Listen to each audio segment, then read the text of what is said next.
robot hapa. So kwenye kipengele cha kutafuta energy of capacitor inabidi tuwe kwenye formula kutafuta work done.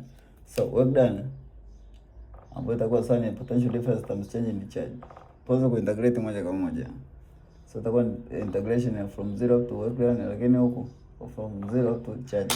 But you know wote tunajua kwamba but amount of charge sana capacitor times potential difference. Now from there make the subject V. If you make the subject V na amount divided by C divided by C.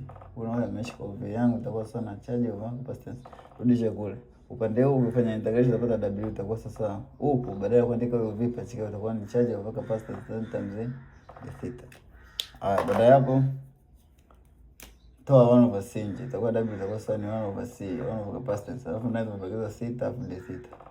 Lakini tunafanya integration kuanzia 0 to theta, 0 to theta. Work done itakuwa sasa ni 1 over C.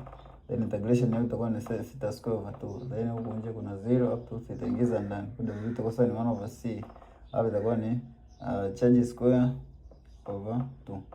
Work done yangu itaenda kwanza sana charge square over C C2 but lakini tunajua charge kwa sababu ni CV katika by CV. Kwa maana kama ni CV ukija kupachika hapa itakuwa ni work done itakuwa sana itakuwa ni C square V square tena over huko chini ni 2C. Sina sita punguka kwa work done yangu itaenda kwa sawa ni 1 over 2.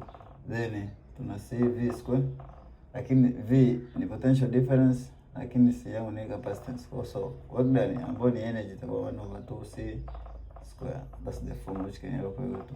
Kwa hiyo ndani yangu tena kupata 1 over 2C V square. Ushamaliza kutafuta formula kutafuta energy kwenye capacitance. Robot.